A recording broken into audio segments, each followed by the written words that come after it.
The battlefield on Ancharis Prime was soaked in ash and static. Lightning flickered in the blood-red sky as the final day of the Seraph offensive began. Sergeant Dane Keller of the Terran Shock Corps crouched behind a shattered transport pod, eyes fixed on the advancing mechs of the Urathi Dominion. His squad was scattered, half killed, half missing. Only 2 remained, Dane and the new recruit, a silent juggernaut encased in pitch-black armor.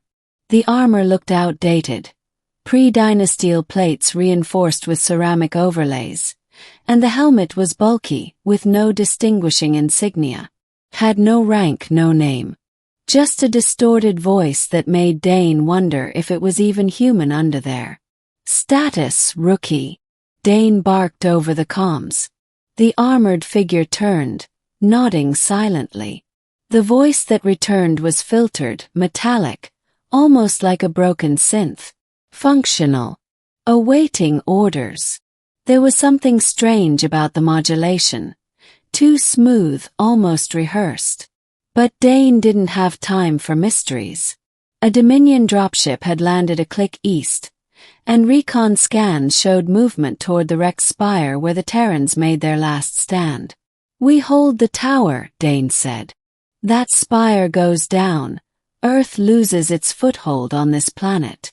The rookie simply nodded and began walking, heavy boots leaving deep prints in the ash.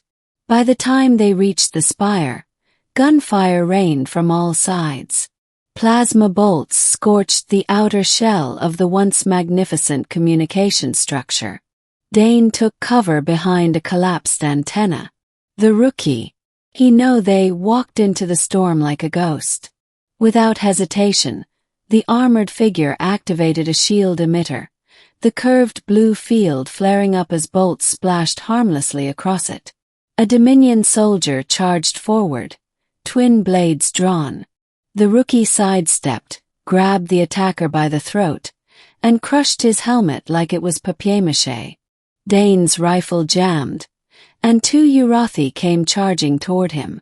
He braced for the worst. Then came a blur of motion. The rookie intercepted both, spinning like a whirlwind of controlled violence. A plasma dagger flashed from their wrist. In seconds, the enemy lay sprawled, unmoving. Dane exhaled in disbelief. "Who the hell trained you?" The helmet turned toward him, visor gleaming. "I was born ready." Again that voice. Too deep, too masculine, too perfect. It bothered him, but only vaguely. He had more pressing problems. Over the next 6 hours they fought side by side. The rookie's combat style was brutal, efficient, like someone used to fighting alone. Every move was instinctual. As more of the Terran force regrouped at the spire, the rumors began. "Who's the black armor? Is that a Mark 7 enforcer? Only Spec Ops get those." But no one had answers. And the rookie never spoke unless spoken to. Not even to command. Dane tried a few times to strike up conversation, but it always died in the air like static. Just clipped responses, filtered and neutral. Then came the night assault. The Urathi launched an all-out push with shock beasts and artillery drones.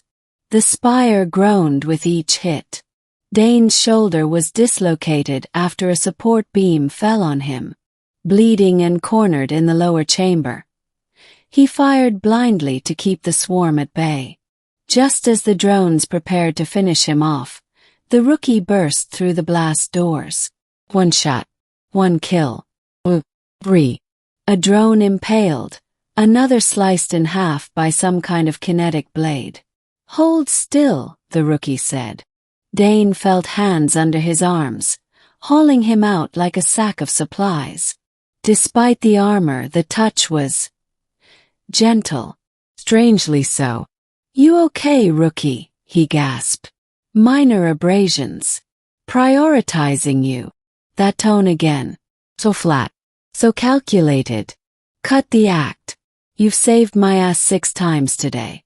If we live through this, I'm buying you a drink and getting your name." Silence. You won't need to buy me anything. The way it was said made Dane's skin prickle. Hours passed. The spire held barely. After reinforcements arrived, Dane sat near a fire made from scrap wiring and insulation foam. The rookie stood off to the side, arms crossed. Watching the flames, Dane stood and approached. Look, you've earned the right to talk at least. Who are you? Really? The figure didn't answer. Then, almost reluctantly, the rookie reached up and touched the side of their helmet. With a hiss of pressure and a flicker of light, the voice modulator shut off. My name is Kira. The voice was soft, undeniably feminine. Dane blinked. Kira. She reached up and slowly removed the helmet. Her face was framed with damp locks of black hair, her skin pale from months without sunlight. Her features were sharp, arresting, her eyes a piercing storm gray. You thought I was a man, she said quietly. Dane nodded, stunned. I wore the modulator for a reason, she continued. Too many commanders dismiss female soldiers. I needed to fight, not prove myself. He stared, words escaping him. Kira looked away, lips pressed into a thin line. I didn't mean to deceive you. Deceive, Dane finally said. Hell, if anything, you're the only reason I'm alive. You saved all of us. She sat beside him. I wasn't always a soldier. I was an engineer. But after the Urathi destroyed Outpost 17, I couldn't stay behind anymore. So I found armor, scavenged, learned to fight. Got better. Became this. The flames crackled between them. You were incredible, Dane admitted. But you shouldn't have had to hide. Kira chuckled bitterly. Would you have taken orders from a soft-voiced woman in a patched-up suit? Yeah, he said truthfully. If that woman fought like you do. She looked at him, the fire reflecting in her eyes. Maybe things are changing then. The next days blurred into chaos and survival. But Dane noticed more and more soldiers looking up to Kira. They didn't care about her voice anymore. Just her leadership. Her courage. Her command of tactics in close-quarter hellscapes. Eventually, the Urathi were pushed back. The Terrans reclaimed the lower valleys, and Earth awarded commendations to the Spire's defenders. Kira refused a medal. She handed it to a wounded corporal and disappeared into the crowd. But Dane found her again. On the edge of the evac zone, helmet tucked under one arm, leaning against a crate. Thought you'd run off. I don't like speeches. Neither do I, Dane smiled. He stepped closer. After this, where will you go? He shrugged. Wherever needs me. I still have the armor. Yeah, but do you have any plans that don't involve saving the galaxy? She tilted her head. Maybe, she said. Depends on who asks. Dane took a risk and reached for her hand. To his surprise, she let him. I'm asking, he said. Maybe Earth. Maybe somewhere warm. For the first time she smiled, genuinely, openly. I've never been to the ocean, she said. Always wanted to see it. Then let's find one. Together. Weeks later, the final battle logs from Ankaris Prime were declassified. Among the records, a line from Sergeant Dane Keller stood out. She walked through hell in a suit meant to erase her. And still she saved us all. The voice didn't matter. The heart did.